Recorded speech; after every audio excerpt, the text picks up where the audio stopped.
Welcome back here with Weekend Dialogue. Tonight in our studios we have with us the President of and the CEO of IFS Sri Lanka, the Chairman of S LASSCOM and a board member of ICT Agency of Sri Lanka. Let me warmly welcome Mr. Jayantha De Silva, the Chairman of S LASSCOM, as well as the President CEO of IFS Sri Lanka and a board member of ICT Agency. And I'm sure all of you are aware of what we are going to discuss tonight on Weekend Dialogue. We are going to talk about the IT and the BPM industry in Sri Lanka, and I think we have just the right person to do that. You're representing both the public and the private sector, so I don't think there's any other person who would be able to come here and talk so broadly about this industry from a public sector and private sector perspective. Good evening and a warm welcome. Good evening, thank you. Mr. De Silva, I think 5 years ago the IT BPM industry was a relatively young industry. Still we are, but 5 years ago it was rather informal. But today your industry has a big vision for the future. You're more organized. Next year the plan is to be a $1 billion revenue earner. Already last year you all were about a $720 million revenue earner, and this year I think you all project about $850 million. Tell us the way forward. What is the mission towards this? Okay, as you said, rightly said, we were 5 years ago a very informal industry, yet we had a lot of successes also. So we formed S LASSCOM about 5 years ago. S LASSCOM stands for Sri Lanka Association for Software and Services Companies. We are the industry chamber today, and we act as the catalyst of the for the development of IT BPM in Sri Lanka. When we started S LASSCOM, we had a huge vision to be a $1 billion industry by 2015. Many were skeptical about it, but today we are quite pleased to say we will touch about 850, 900 this end of this year, and we are quite confident that by 2015 we will touch the $1 billion mark. So which means we are on track, the industry is on track, and everything, all strategies you all have put in place is working. Yes, I would say that, but we have a lot of things to do because we have set a huge target now for 2022, which is $5 billion and 200,000 employees and 1,000 startups. So this is going to be a huge challenge, which we are very confident and determined, but we as LASSCOM only cannot achieve these wonderful targets. So we are $5 billion in 2022. Yeah. Do you have the right capacity in Sri Lanka to achieve this target? Yes, the capacity is going to be a huge challenge for all of us. As well as, of course, the marketing. Those are the two major aspects that we are concentrating on. So we are trying to capacity. We are not going to borrow any models from anywhere in the world. We have developed our own models. We have been doing that right throughout, and we have been successful. And today again we are harnessing all this into one forum and one getting all the stakeholders and trying to do build the capacity to sort of cater to the industry. But we are very confident. We feel that we have not tapped the real capacity in the country. There is many spare capacity available. So this is what we are going to do. But why is that capacity being idled, and what policies do you think, especially the ICT agency, will bring in order to make sure that all these resources are brought together in order to go towards these big targets that you all have set? Yes, the ICT agency, to be very honest, is doing a wonderful job. And now we have, when we start capacity, we have to start from, in my opinion, from the 5th standard, because now we have been doing this in a very big way. So we have now targeted 4 main areas. Now we have been concentrating in Colombo for a long time, but now we feel that getting many other economic hubs into this model is the most appropriate thing. So what we are trying to do is we are trying to get Jaffna, Kandy and Hambantota and down south to be part of the industry. To be part of the industries.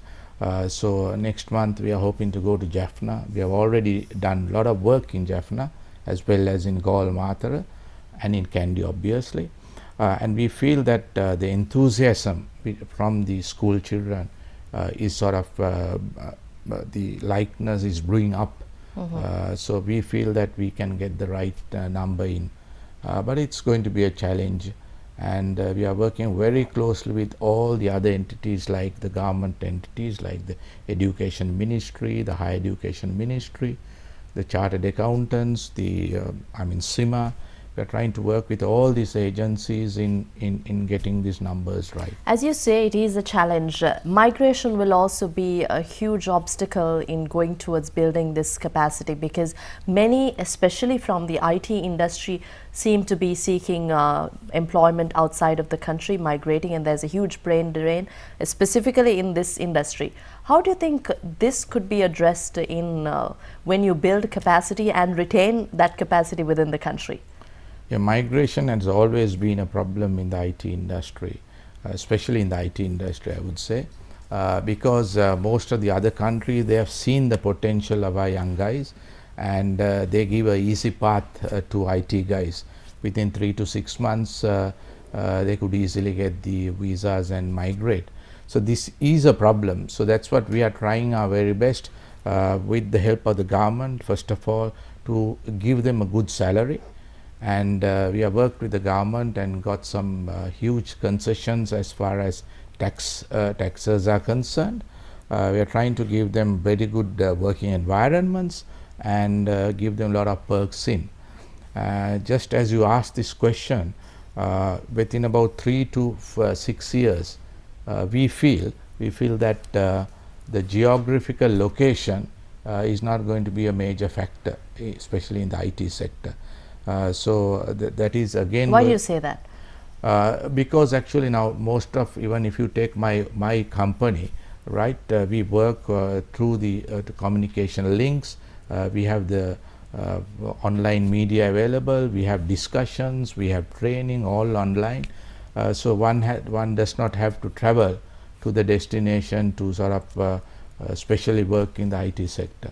But when you say the location will no longer be a significant importance for Sri Lanka as an industry, how do you think you're going to tackle this situation? What would be the differentiator for Sri Lanka, and especially in terms of marketing the country and the industry?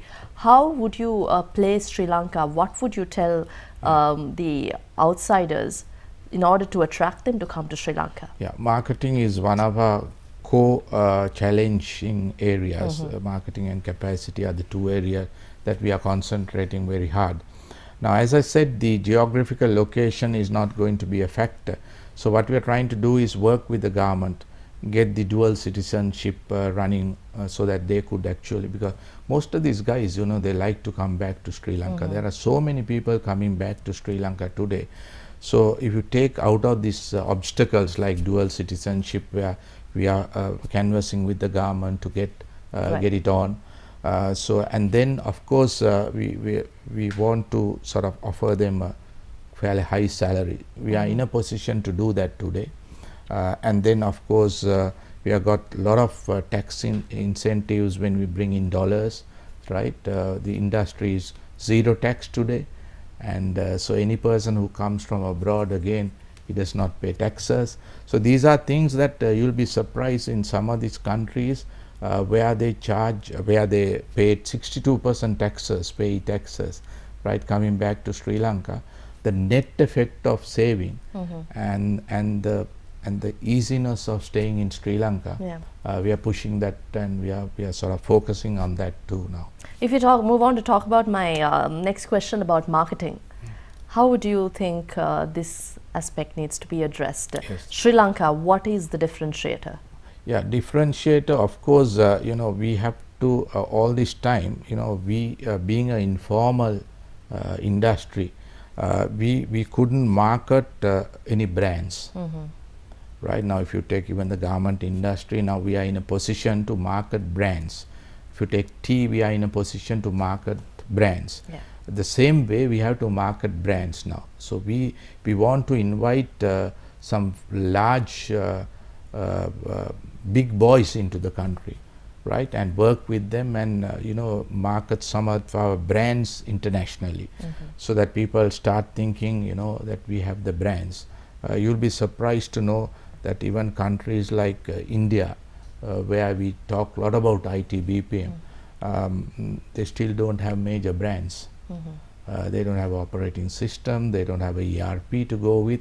But here now what we are focusing is to get these guys into Sri Lanka, encourage them to. But at the same time, these other competing countries are also working hard to develop their industry and market their industry world over. And I think Sri Lanka needs to build that competitive edge with these industries. Yes, one thing, of course, you rightly said, even countries like Bangladesh, Vietnam, Philippines, they are going in this direction. So we have to be so set. That is what we have as LASSCOM. We are trying our very best to do. We go out, market our products at some of these major IT events. We have been doing that. We have been very successful. Last year in Australia, we got some very good leads and very good customers in. Right. So whenever we go as brands, we get the opportunity, rather than, to be very honest, as a country, to market our brands too. So that's going to bring in a lot of recognition into Sri Lanka. Right. So we are a little bit ahead of, to be very honest, a little bit ahead of some countries I mentioned, because they are still marketing the country, whereas we are now going into this direction of marketing brands and building brands. Yeah. Well, finally, I'd like to ask you what your work would be with SLASSCOM, and how you actually would like to make a significant change in taking the overall industry and the members and your chamber membership towards this goal. Yes, any chamber would survive actually if the members think that they get some benefit out of it. I personally feel that our chamber should work very closely with the other sort of IT bodies and other ministries, where we have now working very closely with the Sri Lankan government today, and we have got huge support from the Sri Lankan government, and we are also working with some of the other related agencies very closely. So I personally feel that we should continue this in a big way. Right. And also we propose also to work with the embassies of Sri Lanka, because they are our front end. We have never worked with these people, because every country, almost all the countries, we have the embassies, we have commercial consulates being there. Unfortunately, we have not used them, but of course now we are trying to sort of work very closely with them also to sort of get this message out. Right. All the best to you in all your future endeavors, and thank you for joining us on Weekend Dialogue in our studios. Thank you very much. We had with us Mr. Jayantha De Silva, the chairman of the Sri Lanka Association for Software and Services Companies. He's also the president and the chief executive officer of IFS Sri Lanka, and a board member of ICT Agency, the policy making body for the IT industry in Sri Lanka. Thank you very much. After this break, we'll see you again with more on Biz Roundup.